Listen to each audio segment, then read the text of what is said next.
Hi, can everyone hear me? I can see you, so Yes. that's exciting. Yes. Today, we are going to welcome Lorenzo Brown. He is a loving husband and a devoted father. After being shot in the neck at the age of 17, Mr. Brown became a C5 quadriplegic, which means he's paralyzed from the waist down. Stepping out in faith, Mr. Brown founded the Is Able Ministries in 1998 and opened the Is Able Center in 2017. The center offers accessible computer labs, employment services, life skills, health, and wellness classes. As the executive director, Mr. Brown is dedicated to encouraging and inspiring others to reach their full potential. Welcome, Mr. Brown. Thanks for joining us on this Saturday. We also have Gwendolyn Brown. She is the mother of 3 and a wife of 26 years. Congratulations on that. Under the mentorship of Susan Ellis, Ms. Brown has been a disability advocate for many years. Professionally, she worked at DRR for over 5 years, teaching various skills and advocacy. She currently holds a dual position at UAB as the Regional Autism Network Family Navigator and the USAID Lind Family Faculty. She also serves on the National Association for Persons Supporting Employment and on the national and the state level of that. Her quote that she sent me that I have to read to y'all is, "I sure am glad I'm on your side. I never want to be the one on your bad side." I love that. We also have Gwendolyn's son, Eric, who is a 2022 graduate of Partners in Policymaking in Alabama. He describes himself as friendly, honest, trustworthy, kind, and most especially creative. He currently attends the University of Montevideo, and his dream is to become an art director. He's been drawing and making digital art on his tablet for many years. He loves to share his art with others. He also volunteers at 2x2 Rescue in Helena for more than 4 years. Eric loves animals and can't wait to have his own pet soon. Welcome, guys. Mr. Brown, Mr. Lorenzo Brown, do you want to start off telling us a little bit about your story and the Is Able Center? Yes, thank you so much, Brooke. So good to be here with everyone. So I'm Lorenzo Brown. And so when I was 17 years old, I was shot and left paralyzed from my chest down to my feet. After becoming shot, my family was unable to provide me with the care that I needed. So at the age of 18, I was placed in a nursing home, hundreds of miles away from anything I know or anyone that I knew, and laying flat on my back, paralyzed from my chest down to my feet. I was surrounded by elderly people. The majority of them had already entered back into the senile stages of their lives, and you could constantly hear them screaming, you know, "I want my mom, I want my mama." And I was waking up to the smell of feces and urine every single morning. I was severely abused and neglected. I stayed in 2 different nursing homes for a total of 2 years, 3 days, and 5 months. And it was just a real painful transition. But I would say that, you know, my faith and my diligence and desire for independence, it was a real long walk, a walk that I would say led me to my purpose in life. And what my purpose is to really reach back and help others that have various type disabilities who are navigating their journey in life and are going through pain. And what I want to try and do is take some of the lessons that I've learned and pour back into the lives of others who are trying to navigate that journey and possibly help alleviate some pain that they are going through, that help them reach their purpose in life and accomplish some of their dreams, some of their goals. So that's how the passion and the idea for Is Able Ministries came about, and eventually what led to the opening of the Is Able Center. And so at the Is Able Center, what our primary mission is to enhance the quality of life for individuals with disabilities, their loved ones, and caregivers. And we do that by providing various services at large to the community and individuals with various disabilities. First and foremost, we provide a social engagement and development class for individuals with disabilities. And the purpose of that class is to enhance the social skills of people with disabilities. What I found was, though I wasn't born disabled, but after I became disabled at the age of 17, and my entire life changed. And one thing that changed is I had lost the ability to control my bladder and my bowels. And I would be out in public at times and I would have an accident, a bowel movement, and I would feel very ashamed and embarrassed by it. I also, whenever I would be out, I would notice that I would have a lot of people staring at me, and that just made me feel real uncomfortable, to the point where I isolated myself. And what I found was I lost my ability to socialize with people in the community. And so, and I was noticing that a lot of other individuals with disabilities were experiencing the exact same thing. And so that's the purpose of the social engagement and development classes, so we can develop their social skills so that they can have that quality of life lived in the community. And then also we provide life skills classes. And our life skills classes have different themes every month. Depending on what the theme is, we'll decide which classes will be. Like we may do, a theme on financial literacy, or a theme on, how to properly care for your body as a person living with a disability. We may do a theme on mental health, and we'll, do classes around that theme. And then also at the center, we have 4 accessible computer labs that consist of both PCs as well as Apple computers. It's designed with the latest technology. We have the ability to accommodate any type disability that a person may have. Whether a person is blind, we can accommodate that. If a person does not have the ability to use their voice, we can accommodate that. We have computers that have eye gaze computer where we can train an individual to use a computer totally with their eyes if needed. Or we have computers that are totally voice activated. So we can train a person to use a computer totally with their voice. And so the purpose of these accessible computer labs is to give individuals that need that adaptive equipment to have the independence to use a computer and get schoolwork done or work done of any nature, so they can have the independence that they need.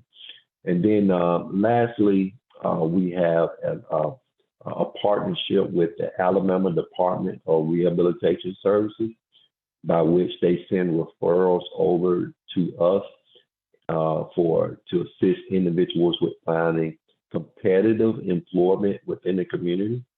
And so as we get those referrals, we prepare a job plan and to help place people in competitive employment in the community.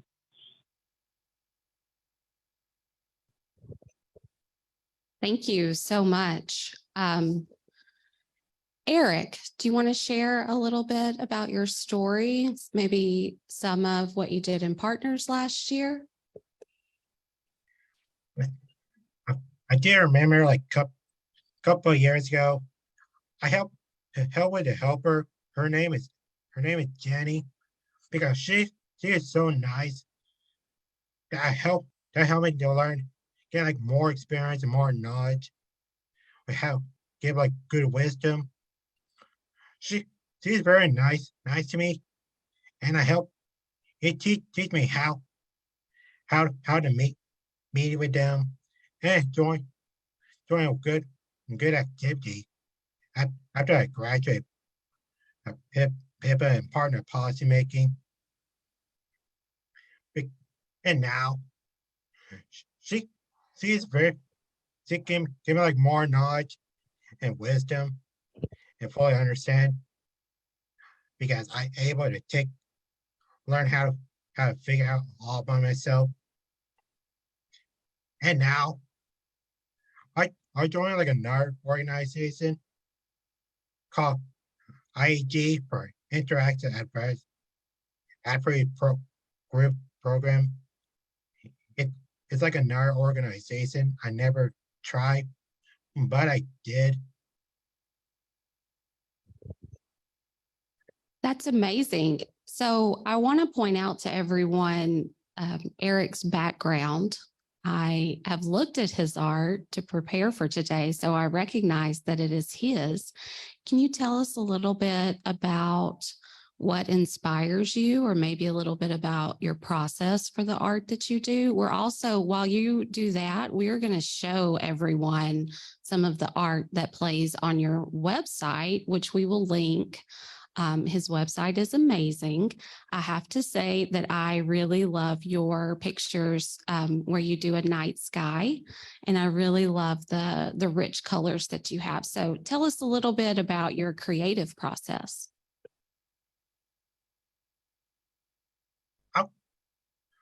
Let me tell you. At first, I did like three art software I use. First, I go to Autodesk Sketchbook. It's an art software that's 100% free, and now you gotta pay for it. It seemed very fun.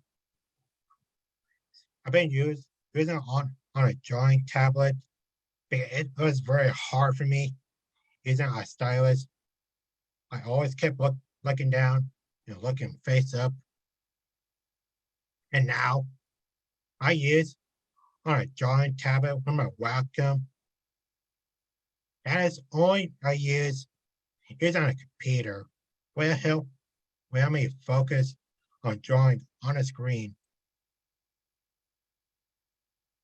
And don't forget, my artwork showing a unique style of layer and cheating, and use all the shading. And I've been using on a speed painting. It'll be so much fun, because I never done speed painting before. It's been a first time of drawing it. Well, I think it's amazing. So last but certainly not least, we will let your mom, Miss Gwendolyn, share a little bit of her side of your story. Thank you. A pleasure to be here and share. So for Erech, it is amazing what he accomplishes now, because when we first started the journey with his life, he began with many medical providers saying what he would never be able to accomplish. Because of our faith, we knew better. It was very challenging, but as he moved forward, even through the high school years, we didn't even realize his art skills to the present until people started saying, "Do you not see what he is doing?" And we was like, "No, are we missing something?"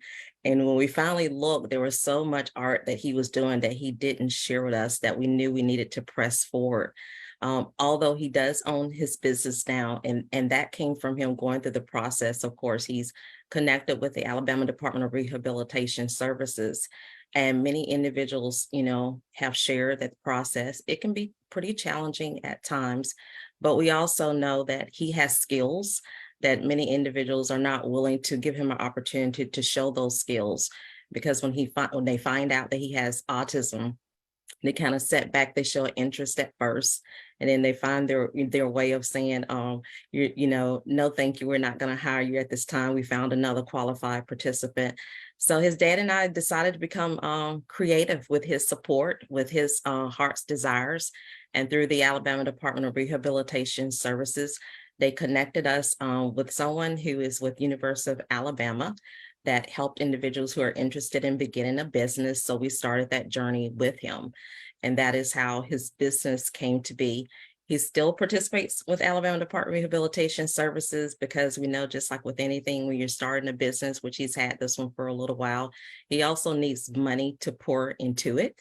So he's definitely still seeking for that outside source of income to come in so he can fully move forward with, his own job that he has. And hopefully he'll also be able to employ others. Life continues to be challenging at times, and we continue as a family, continue to persevere. But one thing that I continue to learn through Erech is that God definitely has him on a path. My faith is something that I will forever continue to stand firmly in, because of what we've seen accomplished through him, because he's learned so much. He even knows how to do podcasts, and I don't even know how to do that. And of course, he started doing comics, which when we finally catch up, if it are possible, what he does, we continue to be amazed, because we know that didn't come from a person. We understand throughout the years of high school, it just wasn't met for the teachers to have their hands on what his future was going to hold. And then I've learned for myself that he now gives me that look when maybe I want to stand up and get in, in middle of certain things, that strong advocacy part of me, because I had to be, a strong advocate before all of this came to be. As a family, it was important for us to believe in him. We couldn't see what was to be, but we knew that there was a purpose, there was a plan. The battle was difficult, but we did it. And we continue to do it, and we continue to see him thrive in many ways. And that led me back to reaching out to the neuropsychologist who gave us those words in the beginning. And I sent them a letter saying, we want you to see what he's accomplishing now. We hope that you will not affect the lives of other parents or caregivers that you come in, because we didn't buy into the lie. And we also encourage people who work with him through Alabama Department of Rehabilitation is that, yes, individuals can choose the different jobs they would like to, to go forth, even if they don't have the skill set, they can learn. But we are not that family that's going to help him settle to work in a fast food unless that is what he wants to do.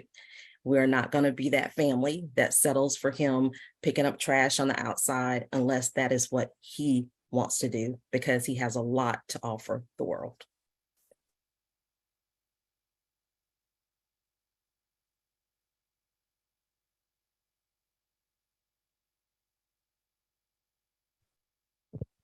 Sorry, guys. Apparently I need someone to come turn my microphone on for me. That's an amazing story, Gwendolyn. I know that look myself as a mother of children with disabilities, so I know exactly what you're saying there, and I think we can all give you a round of applause for writing that medical provider back and letting them know when they messed up, and that's not right. And we're not going to do that going forward. I'm just amazed. I'm going to circle back to Lorenzo. And so I'm going to have a twofold question. This is coming from me. I'm going to head it off, Lorenzo, because I know our PIPA group here. And I know one of the questions that's going to come through is, are you looking to expand the Is Able Center in other parts of the state? So that first part of the question. Yes, I am. Oh, go ahead. I say, yes, I am. We have been possibly looking at opening a second location in the Shelby County area. We've been talking about doing that. And so we'll see how that develops. Well, I know that they're going to start hounding you to come to the four corners of the state. So I want to point out in your bio, you started Is Able Ministries in, what are my notes, in 1998. And then you were actually able to open the center in 2017. So that was a pretty good stretch of time. Can you tell us a little bit about kind of the path that you had to take to get to open the center and any of the struggles that you had before you could get there? So there were definitely a lot of struggles, you know. So the path was, so when we founded Is Able Ministries, initially what was done, we would provide like information and referral,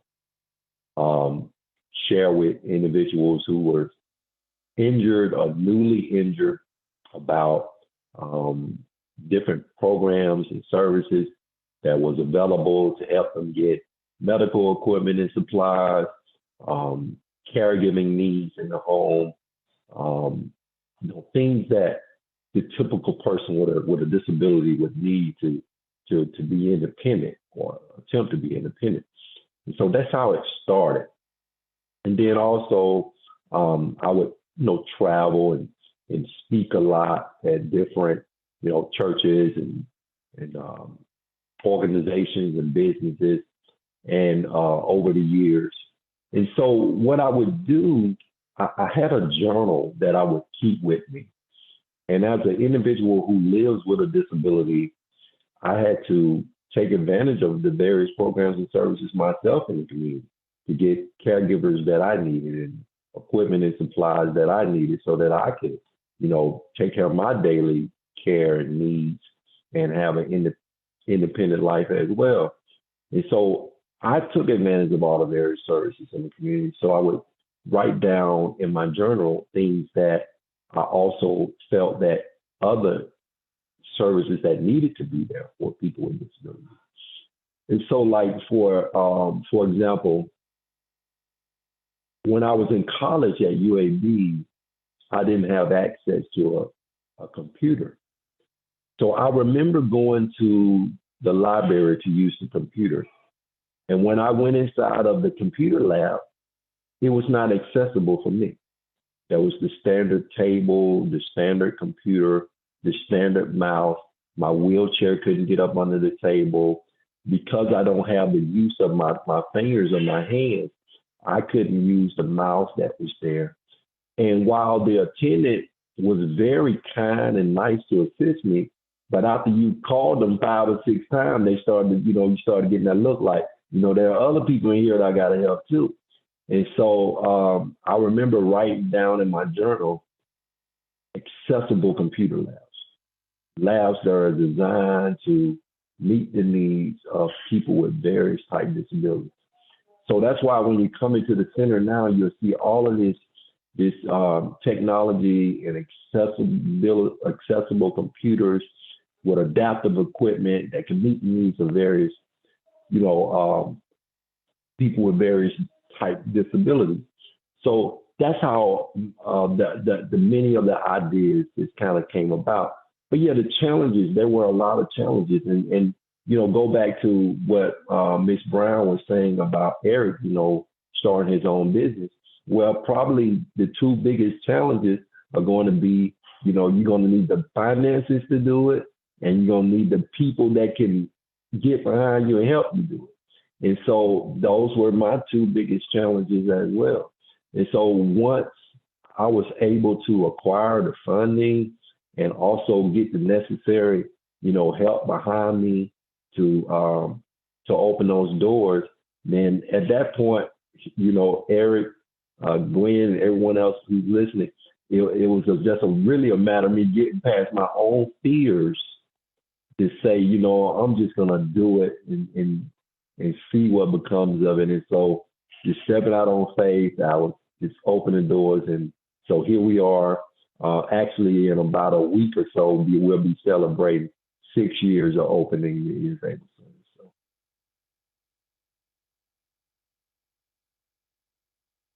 Center. So. Oh, I turned it on that time.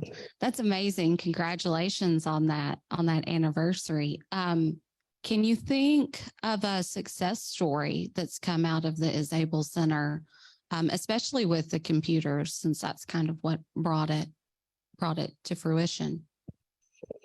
Well, so many different stories. Just a couple that I would like to highlight when it comes to the computers. So first, we had a young lady to come over that was completely blind and wanted to be a part of the computer classes that we offer. And so we invested in a program called Talking Typer.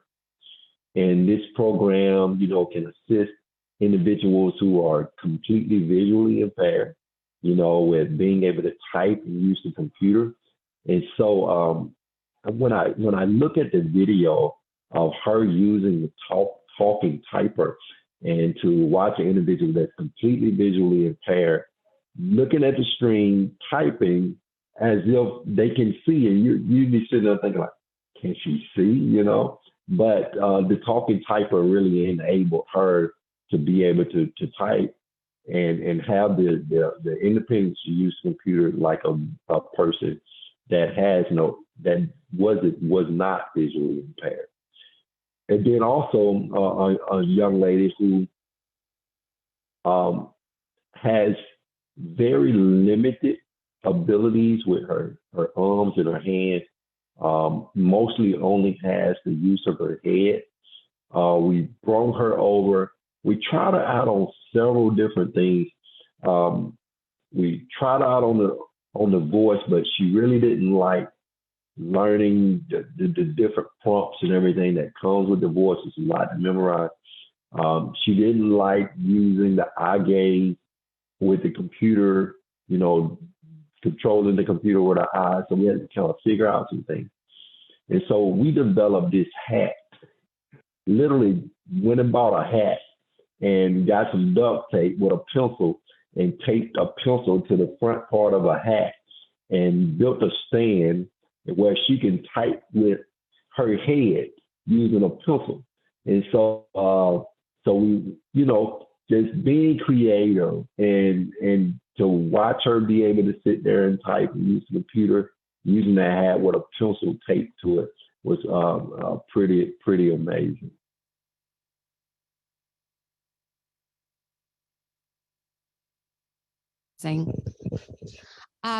Does anyone have a question that they would like to ask Lorenzo or Erech or Gwendolyn?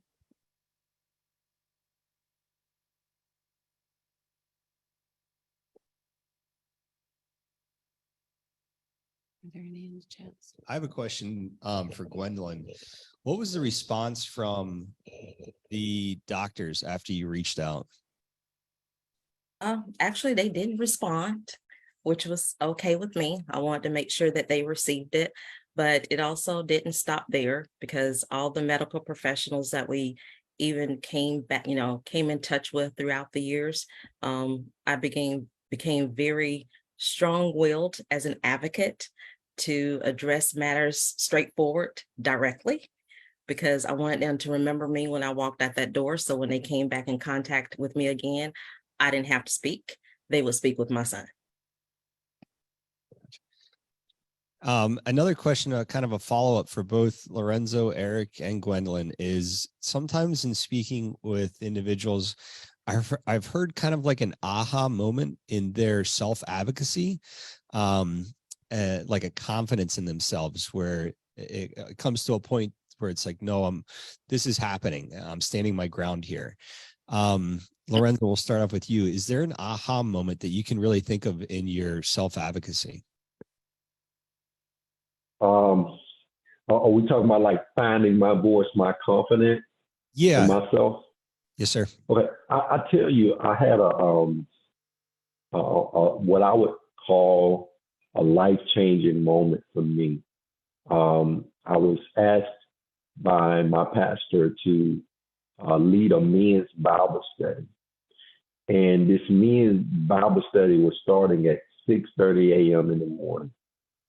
and had got up, you know, as a person who is a quadriplegic, you know, somebody has to come in and give me a bath, put my clothes on, help me get from my bed into my wheelchair. And so it can be about almost a 2-hour process just for me to get prepared and ready in the morning. So needless to say, you know, to get prepared for a 6:30 a.m. meeting, you know, I had to start pretty early because I had to, you know, had to drive there. And at that time, I wasn't driving myself. And so started getting ready about 4 a.m. in the morning, bath, dressed, got up, got in my wheelchair. My brother was driving me over to go and teach the Bible study.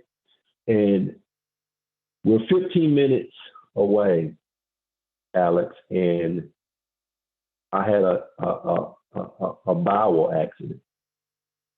And they didn't have time to go back home and get a bath and get clothes back on or anything like that. And I'm sitting in front of the building, and my brother asked me, well, what are you going to do? And I'm sitting there thinking to myself, if I get out of this car and go up inside of this building, everybody's going to smell that I've had a bowel movement on myself. And you know, and I said, but it's too late to cancel the meeting. And I remember saying to my brother, I said, I'm going to do it. He said, you going to do what? I said, I'm going to go up and teach the Bible study. He said, you sure you want to do that? I said, yes. I got out of the van, got on the elevator, and went in. It was a group of all men. I sat before them, and here's what I said. I said, before I start, I want to explain that as a result of my paralysis, I've lost the ability to control my bladder and my bowels. And on my way here this morning, I had a bowel accident. But I decided that I would come and still teach the Bible study. And I would ask that you all would bear with me. And I taught that Bible study, and when I finished, neither one of those men left that building before giving me a hug, and it wasn't a dry eye. But that particular day, I felt like I found my voice, my confidence as a person who lives with a disability, that I couldn't live my life being concerned about what other people thought or would say about me. But I had to live my life, you know, confidently as a person living with a disability, and as a person who's confident in my own skin. That's how I was going to truly have the impact that I needed to have with the purpose that I've been called to fulfill. I think a lot of us can get caught up in what others think. I know sometimes that holds me back, is what are the expectations of others, or what are they going to say about me or think? It's a powerful story and gaining that self-confidence. Thank you for sharing that. Erech and Gwendolyn, I'd like to ask you the same thing. Is there an aha moment, a real confidence builder in your life that you can think of? Erech, we'll start with you. Yeah, you know how I learned how to do podcasting. I go by a website called www.anchor.com. It's a website that creates your own podcast. It's 100% free. I learned how to do it all by myself. If you can let me hear all my voices, like you'll have to listen to my podcast. You'll show them what I do, learn about my amazing artwork and creativity. Because last years ago, I never done podcasts before. It is my New Year resolution, and I told my parents what your New Year resolution is, and I say to myself, my resolution is creating a podcast. It takes a lot of requirement steps, and you know what? I I share certain voices for every story I create, and it's sent it to Spotify to listen, many viewers to listen on my great stories and what I tell about myself, and for sharing my artwork on Air Palooza. It can be very tough putting yourself out there, just as Lorenzo was saying in that meeting, and Erech, following through on your goals and putting your voice out there in your artwork. And going through those goals does help us gain that confidence, sticking to your goals and doing what you say you're going to do. Gwendolyn, is there a moment that you can kind of pinpoint? I definitely can. My moment was being in a very heated IEP meeting with many officials there. And we didn't have the advocate at the time because she had advocated enough that she empowered us. It was time for us to step up and move forward. But the moment when a teacher across the table asked me, "Do you think we can fix your son?" That was the moment, that was an aha moment for me when I hit the table and I had to make a choice. Am I going to go to jail today? Or am I going to go home and do something different and prepare for tomorrow? And, we oftentimes speak, about my son and his disability, but I think I had my own personal aha moment to begin to acknowledge more of my own disabilities 2 years ago, when my voice was no longer present to speak up and having to do what I did for an employer, and realizing I have a lot of difficulty learning and understanding and comprehending. And so I lost my voice, but then I had that aha moment that, you know what, I have a voice in many ways. I've used it a lot for other people. Now I need to use it for myself and become even more empowered along the journey. Chantel, I see your hand up, and I'm going to follow up just real quick with Gwendolyn. As a parent, how do you navigate when to hold back and when to let Erech, speak up and advocate for himself? When and how are you learning to do that? I'm learning to do it by, once again, somebody spoke about the respect of dignity and him, taking those risks, because life, we have to learn how to deal with things in life. And I began to step back more and let my husband step up, because I was that overpowering advocate. And so by standing in the background and become silent and observing more and working with him in the background, that's what I had to do. It's a difficult balance, because we don't want people to take advantage of him. But in life, yes, people are going to take advantage of him. And those are those teachable moments. Not easy at all, because there are many times that I have that moment that I do feel like I want to claw somebody's eyeballs out. And then I have to remember that that's not what I need to do. That's not how he's going to learn. So I have to learn some self-control for myself. And then once again, empower him, because if I continue to step in, how will he learn how to, work with people in life? Yeah, I think so many of us as parents can relate to that. Chantal, do you want to come on? Yeah, I have a shout out for all three. Gwendolyn, I feel you. I've been there. I put my big girl cowboy boots. Literally, I pretty much jumped across the table and fought people. I'm surprised I'm not in jail for half of the stuff I did. But yeah, I know what you're saying. And Erech, has any of your artwork been placed in an art gallery, like been shown?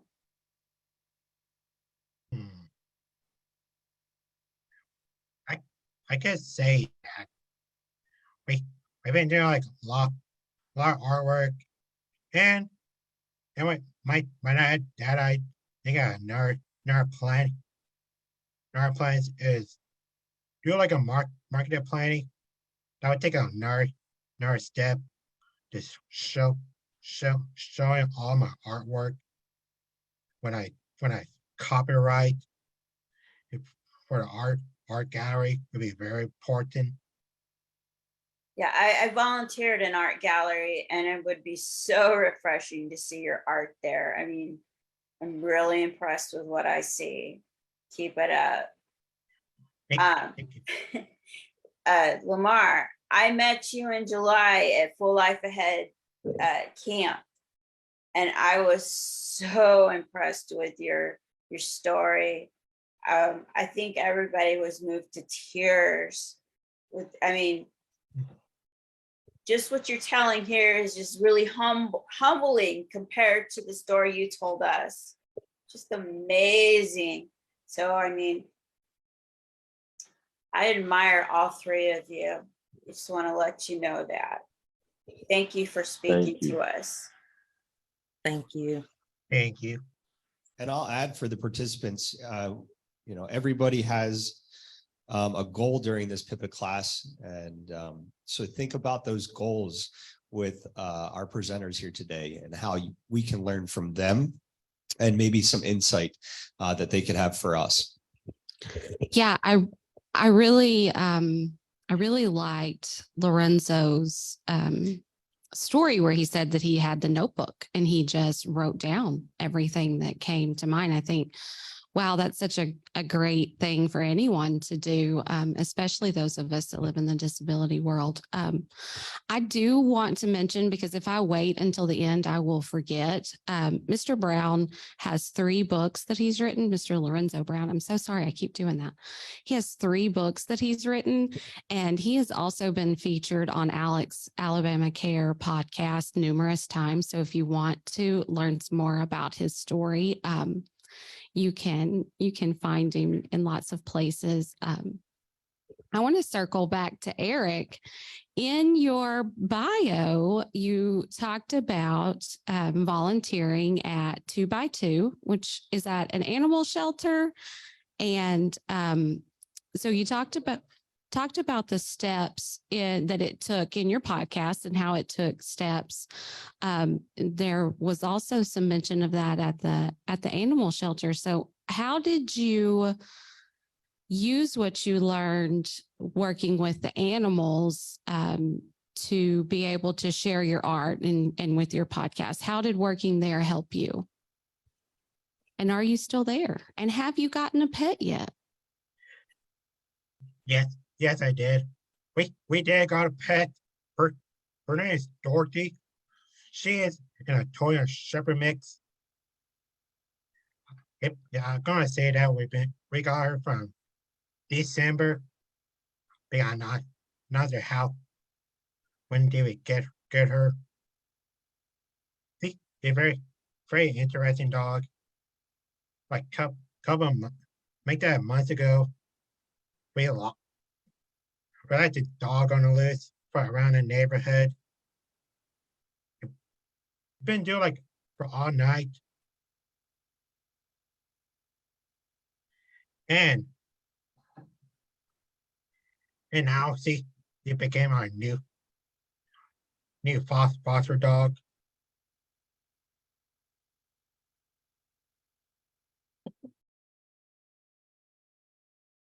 Your mom calls you the dog whisperer. I like that. Angie, you want to answer your question? Yeah, I have a Your comment question. for Lorenzo, and I have a question for Gwen and Erech. For Lorenzo, I think this may be my 4th time hearing you speak. And so I was wondering what new I was going to hear, and I did hear something new.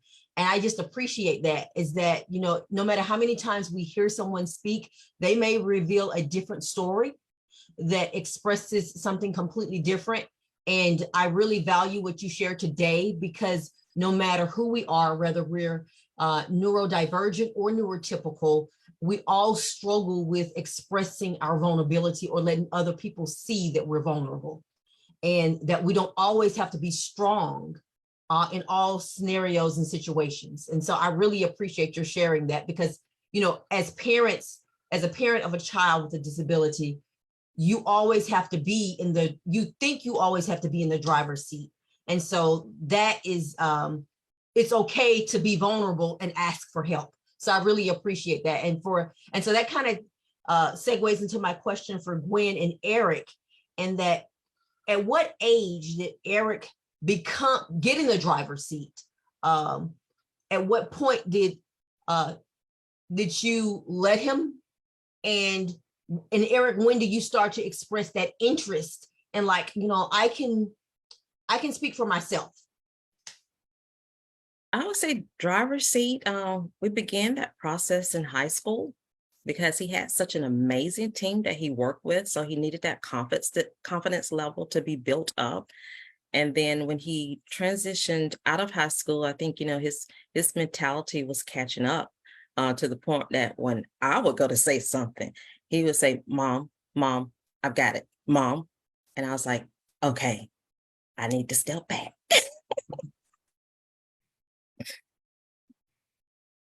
And whatever you want to add to that, Erech, is fine. And I just created my podcast. My podcast title name Splash Dress Matters. Because I made a great art topic to share them what I did for fun. Learn amazing art history from many artists to make you feel inspired. It's like I listen on the radio a lot because it was so much inspirational.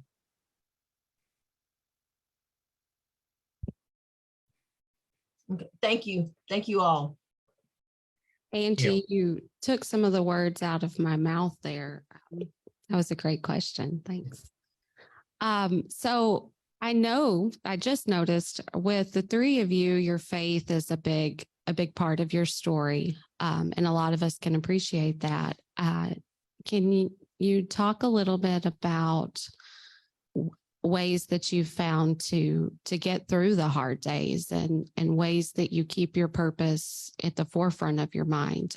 Lorenzo, let's go to you first. So as you were saying, like my faith is really my foundation. I know that without Christ, that I would not be where I am today, and I can't get to where I'm trying to go. Over the years, His Able has grown so much, and my responsibilities have grown so much, and there are a lot of requests, that I get on a daily basis, whether it be, people who are in need or people desiring for me to take part in something. And not only that, but, to have a wife and, 3 kids at home. And then to have my own daily needs at the forefront as well. It can be overwhelming at times, and it can be a mental struggle, a mental challenge to balance all of it. And so I have to constantly take everything to the Lord in prayer. I have to keep my mind on Him so that He can keep me in perfect peace. I have to cast my cares so that I can be cared for, and so that's my thing. Prayer is my thing. Prayer is my thing. But also, in addition to that, having a trusted, person that I can go and say, hey, here's what's really happening with Lorenzo, and to let those issues and struggles that I have out on that trusted person that I have that I can talk to as well.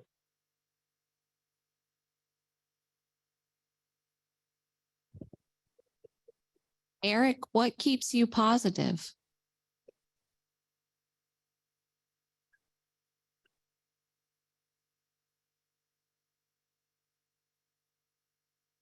You know what? It make me feel really positive. Doing yoga for by myself. It got help me feel calm calm, feeling in control all my stress and nerves that surround like me. Man, they're like doing yoga, doing meditation. I do like in the living room to listen on meditation music on Spotify. It's very helpful because I never done yoga before. After I was attending University of Montevallo, Gwen, same question. What keeps your purpose and your drive at the forefront of your mind? Um, a lot of prayer, a lot of praise, a lot of worship, and even tears, because it helps me to remain grounded through the process of many things that happen in life, whether it's with the journey of Erech or, with the health matters of his brother. I find myself sometimes down, but then when I look up, I realize there's so much that God continued to take us through, continue to lift us up from, and to also realize that because of our faith that we go through a lot of things that definitely aren't for ourselves, they're for others. And that's the driving force, knowing that it's not just for our family, because what we learn and go through is what we actually grow through. Yeah, that's so great. So can we kind of segue into that? Gwen, do you want to tell us a little bit about your own advocacy work and what you do, outside of of being a mom, not just being a mom, being a mom? So even though, I was known as being a professional advocate when I did that, but also, I will forever tell people that advocacy is just a part of who I am. I think that is what God birthed in me and through me. I don't do it, professionally, but when people need help, no matter what it is, educational advice, to other parents, guidance, or whatever it may be, then I do my part because it can never end. I can never, ever stop helping other people. So, professionally, I'm not able to do it in my position, but, on my own, I have to help people. That's what I'm meant to do. That's just an amazing answer. I don't know what to say to follow up with that. So I'm going to circle back to Lorenzo and go a completely different direction before I start crying.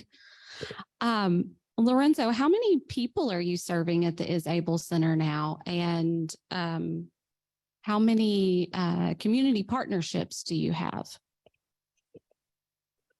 Well, it depends on which service the individual is interested in,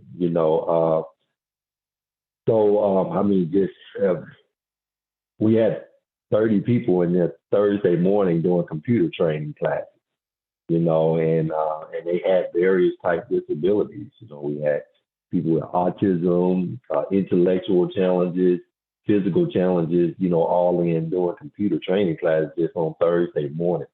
And so, then we probably have about another 40 to 45 people who are in our employment services right now, who we are either have already assisted them in finding employment, or helping them retain employment, or assisting them with finding employment. And so, and then we are inside of. We was at 2 schools this week. We have about 28 students at one school that we're doing some pre-employment transition services with. And then we have 18 students at another school that we're doing some pre-employment transition services with. And so it depends on which service that the individual, is seeking, is in need of. I'm going to jump in real quick. We've got about 5 more minutes with our panelists here. So I'm going to hand it back over to Brooke. Then we'd like to wrap up with a few questions from the participants. So please go ahead and raise the hand, put it in chat, and we'll go from there. Erech, I think your mom mentioned that you are creating comic books. have you published any comic books? Is there a way that we can see them? I have a lot of comic book readers at my house. I haven't published a comic book. I told my dad we've been thinking about doing like a marketing planning because that'd be a for for my website goal. Like flash to do helping to make my own comic for myself. Sharing my creativity. That'd be another step to do like copyright, copyright and marketing planning. Probably another goal for my website on Airbalooza and corporation. Well, I love your website, so I'm looking forward to any new additions that you add to it. Does anyone have any questions?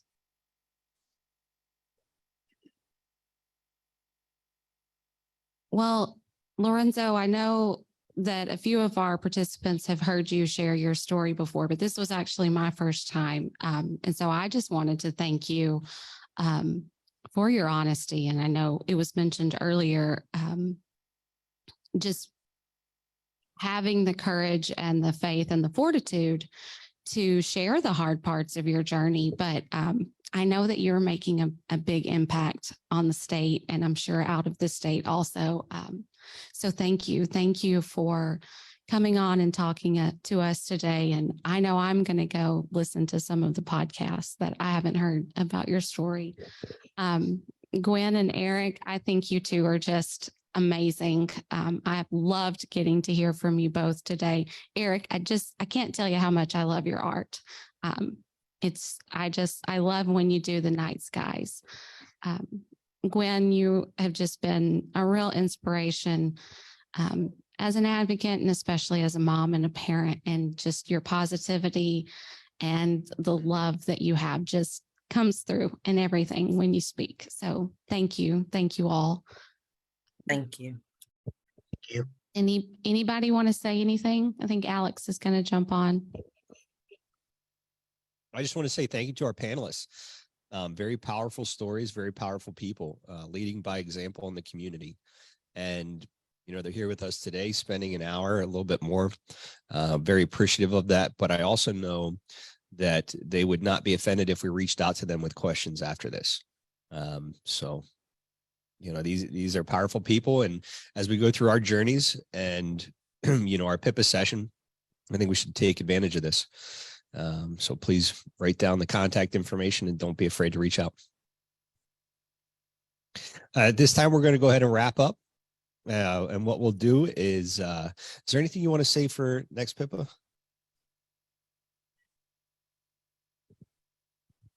Hi, this is Linda. Just want to remind everybody of our next session. It will be in person. It will be in Birmingham, and we'll be reaching out to you. We need to, you know, get back into the rooming and all of that information. So we'll look forward to that, and we will see you on our next Wednesday session too. And thank you, everybody. At this point, let's Thank give our you. panelists a big wave like we did yesterday. So thank you, Gwendolyn. Thank you, Erech. Thank you, Lorenzo. Appreciate you guys. Thank you, Alex. And at Thank this you. point, we're going to go ahead and end the meeting. You guys have a great rest of your day, and we'll see you at the next PIPA session.